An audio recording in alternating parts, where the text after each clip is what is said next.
5 años después de haber publicado El extranjero, novela célebre, cuyo protagonista sufre, en palabras del autor, de la locura de la sinceridad, es decir, no está seguro de que la muerte de su madre le entristece o no, no está seguro si ama o no a su novia y sobre todo no está seguro de sentir remordimiento después de haberle disparado 4 veces a un árabe.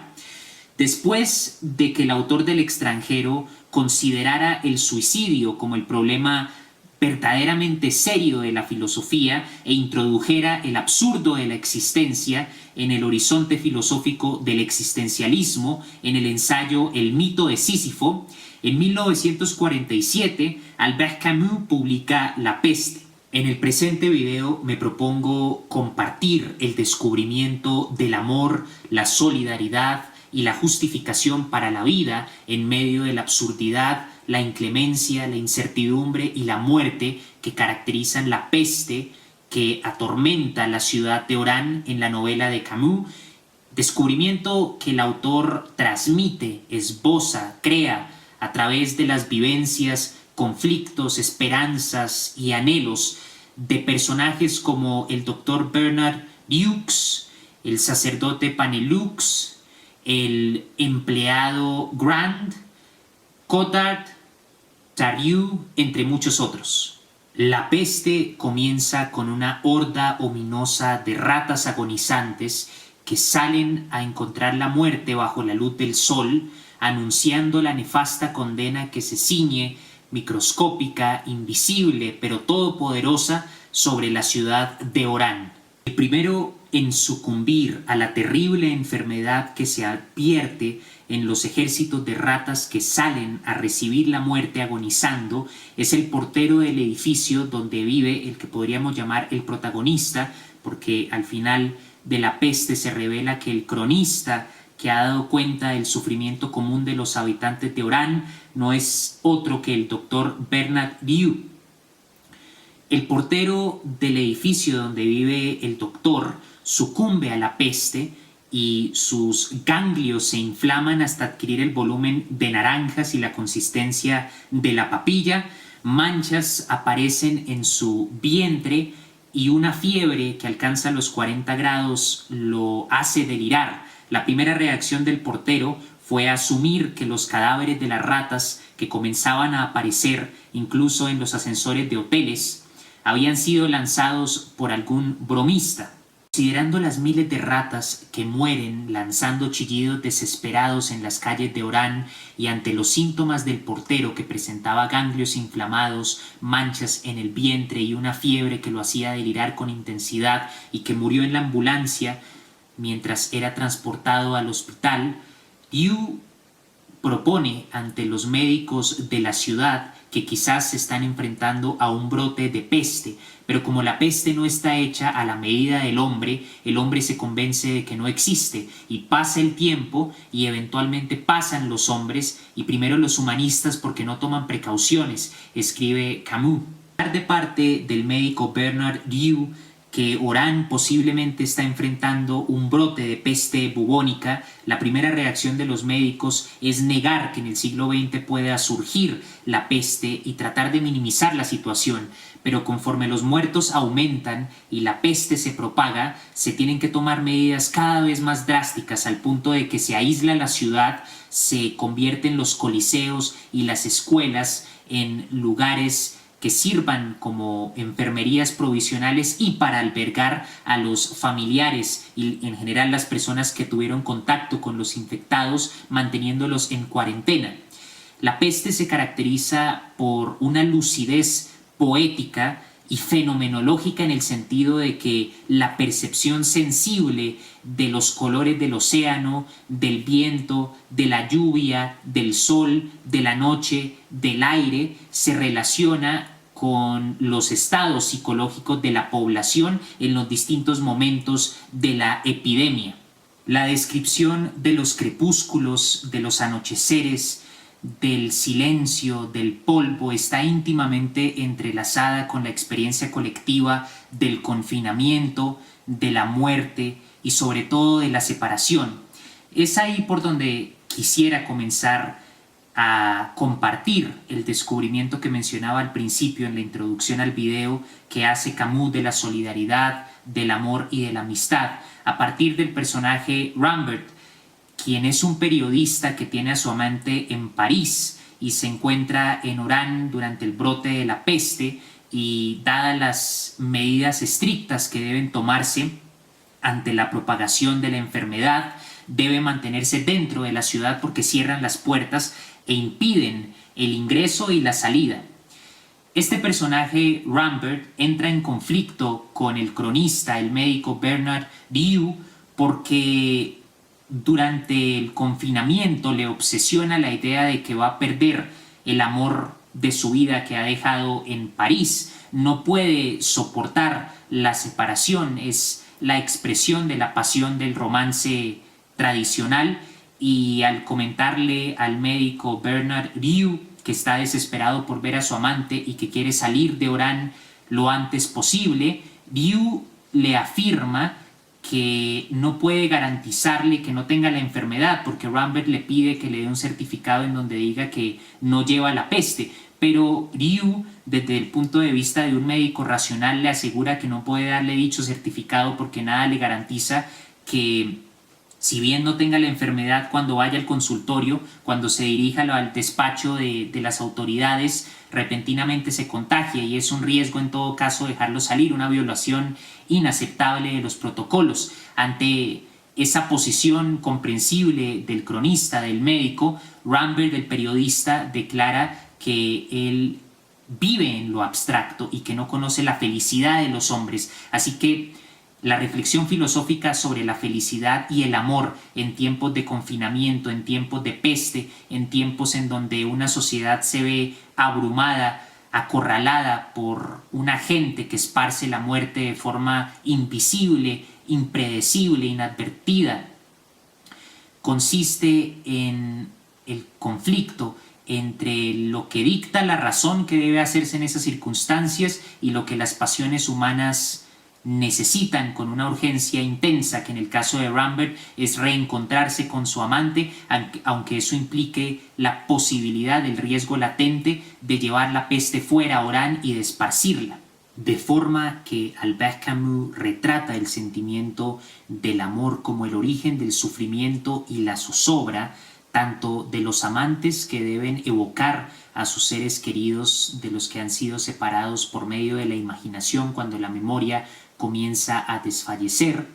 tanto de los familiares dentro de Orán que deben ser separados y enviados a cuarentena, normalmente enviados a coliseos adaptados para ese fin, cuando sus familiares contagiados por la peste son llevados a los hospitales para evitar al máximo la propagación de la terrible enfermedad. El amor que experimentan los habitantes de Orán sometidos al imperio indolente de la muerte y de la peste es singular en la medida en la que explora un conflicto entre el deseo nutrido durante los meses más álgidos de la pandemia, un deseo de volverse a encontrar con el ser querido, y la realidad del reencuentro una vez la peste es superada y los tranvías vuelven llenos una vez más de aquellas personas que tuvieron que salir de Orán y que no tuvieron acceso a la ciudad durante los meses que duró la peste.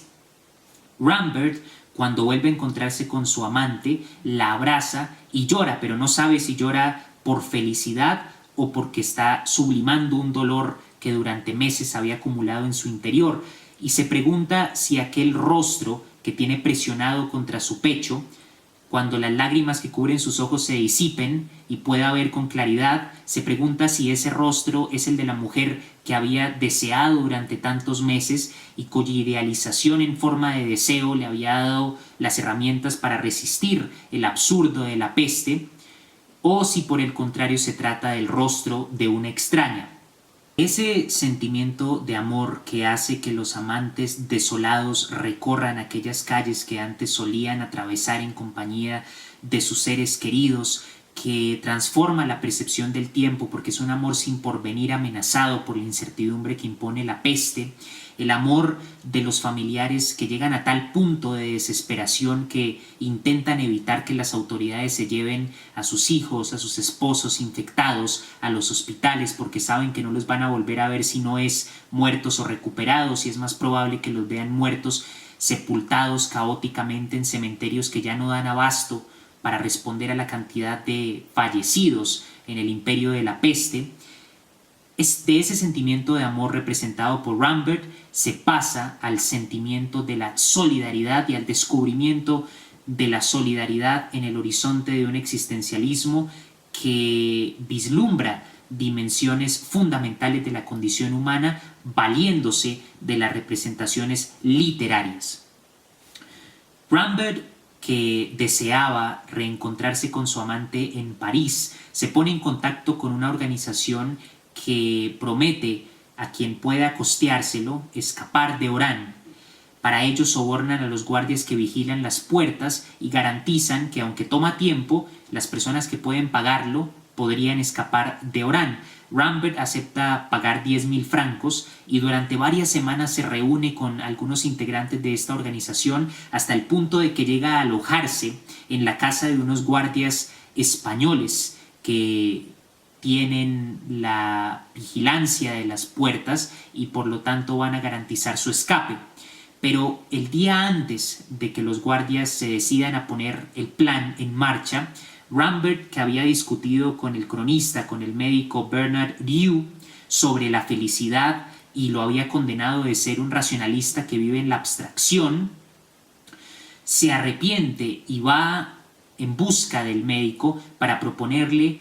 unirse a los equipos de lucha contra la peste que se han consolidado en un último intento por tratar de disminuir la propagación, por aislar a los contagiados y por proteger a la población de Orán.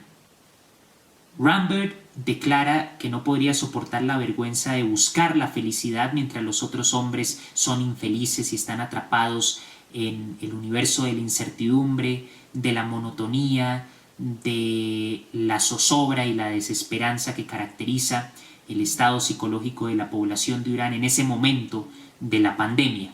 Del amor se pasa a la solidaridad, y el acontecimiento que mejor describe lo que Camus entiende por solidaridad, es decir, la cooperación de los hombres para, sin importar lo fútil y efímero que sean sus esfuerzos,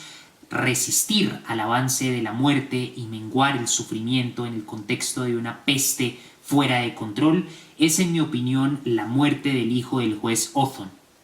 Esta muerte es descrita con un detalle escalofriante y sumamente estremecedor. El niño, con manos como garras, se aferra a las sábanas y emite un gemido después de abrir los ojos por primera vez durante horas, que es inhumano, pero que al mismo tiempo parece hablar en nombre de todos los hombres que sufre. Agoniza por una llama intensa de fiebre que lo hace alucinar, mientras su joven cuerpo se estremece bajo bubones sumamente dolorosos. Rambert,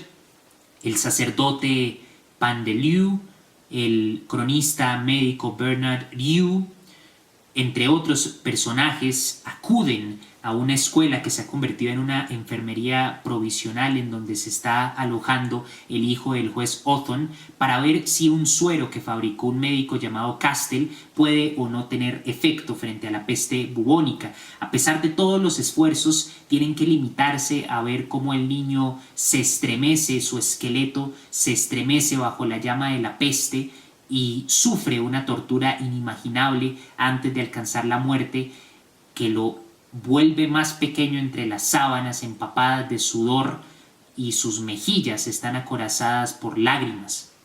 Ante la muerte de este niño inocente que sufrió de forma inimaginable los azotes de la peste, el sacerdote Pandelieu, que tiempo atrás había declarado que la peste era como un ángel con un arco rojo que tocaba con su arco la puerta, y el número de veces que tocaba la puerta era el número de muertos, era un castigo de Dios porque hacía que los poderosos cayeran de rodillas y aceptaran su arrogancia y perecieran bajo la ley divina.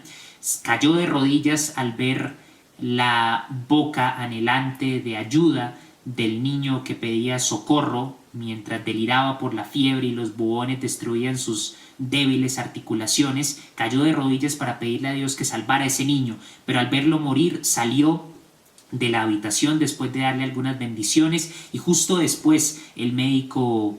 Bernard Rieu lo siguió y el padre al ver al médico Bernard Rieu intentó detenerlo, pero Bernard estalló en un momento de ira contra esa religión fanática que busca explicar acontecimientos que no se pueden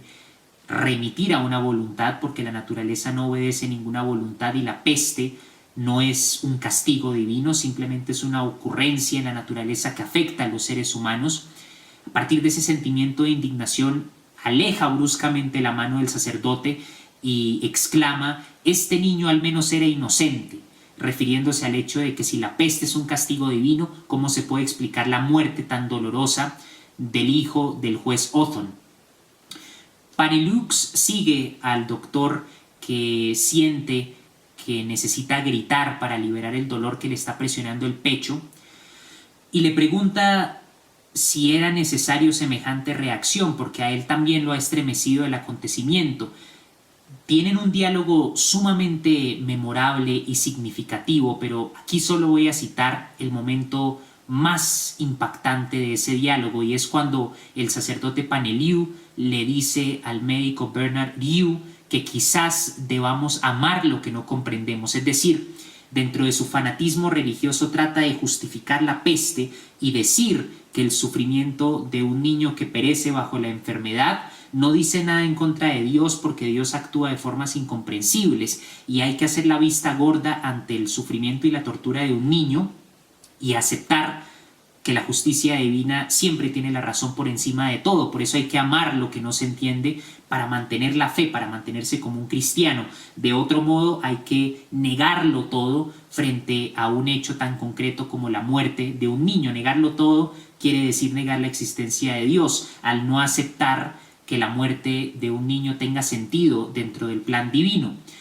Bernard Rieux se incorpora y con toda la pasión y fuerza de la que es capaz mira al sacerdote y le dice: no, padre, yo tengo una idea del amor muy distinta y me niego hasta la muerte a amar una creación en donde los niños son torturados. Con más dulzura, el doctor va a afirmar que las circunstancias exigen que la cooperación entre los hombres trascienda las blasfemias, las plegarias, los conflictos,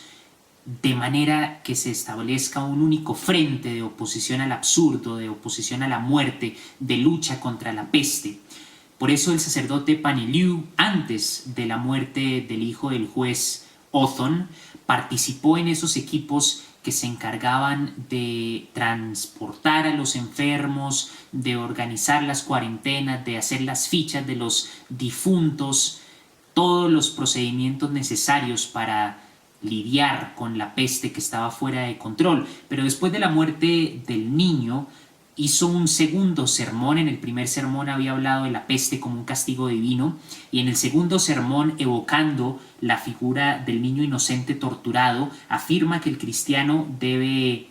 apostarle al todo o a la nada. Y el padre Paneliu muere de una variante pulmonar de la peste, aunque hay ciertas dudas porque esa variante pulmonar es muy escasa, y aunque el padre vomitaba sangre, presentó, y pese a tener fiebre, presentó síntomas que eran distintos de los síntomas habituales de la peste bubónica. Murió aferrándose a un crucifijo y negando la amistad, entregándose completamente a Dios, porque la imagen del niño, el hijo del juez Othon, abrumado por la peste, lo impactó a tal punto que solo pudo encontrar justificación para su existencia en un fanatismo sin horizontes. Pero el punto principal es la solidaridad que presenta al menos el doctor, que quiere superar esas discusiones entre ateos y creyentes, entre aquellos que le dan un sentido a la peste y los que la ven simplemente como lo que es un fenómeno natural al que se debe responder para formar un bloque de resistencia humana fundamentado en la amistad y en la cooperación. El otro personaje importante que refleja el descubrimiento de la solidaridad y de la amistad en la peste es Tarrou. Tarrou tuvo un padre que era abogado y en una ocasión lo lleva, cuando Tarrou era niño, a asistir a un juicio. El papá era bonachón y Tarrou tenía recuerdos del papá memorizando un libro sobre trenes y ferrocarriles y viajes, a tal punto que tenía más conocimiento que las personas que trabajaban en las estaciones de tren sobre la hora de salida de los trenes y sobre las rutas que se debían tomar para llegar a cierto lugar. Pero en el contexto de ese juicio al que asiste, ve a su padre no como ese hombre bonachón con el que se divertía, sino como un juez que con una toga roja escupe serpientes en vez de palabras, y al lado del acusado, que es un joven de pelo rojo, exige que el joven sea ejecutado. El joven efectivamente es ejecutado y durante el juicio el hijo, que había sido invitado por el padre para inculcarle un espíritu de admiración frente a la profesión del abogado, con la esperanza de que siguiera sus pasos, no puede concentrarse en lo que está diciendo su padre porque siente la necesidad, como una tempestad muy intensa, de pararse al lado del acusado y de defenderlo de toda esa sociedad encarnada en el tribunal que exige su sangre, que quiere ver su cabeza rodar por el piso. Tarrou queda tan impactado por esa experiencia del juicio, por ver cómo la sociedad representada por el tribunal exige la muerte de otro ser humano, que le dice al papá que se va a suicidar si lo lleva a otro juicio. Abandona la casa y cuando es mayor presencia un fusilamiento, ve cómo el fusilado, si da un paso, sentirá las armas en su pecho y cómo los soldados apuntan al pecho de tal forma que forman un hueco donde cabe un puño, y esas experiencias lo cambian a tal punto que se convierte en un rebelde contra la violencia y se da cuenta que la sociedad actual funciona bajo la lógica del asesinato. No es posible moverse en la civilización actual sin causar la muerte indirecta de otro ser humano, y en esa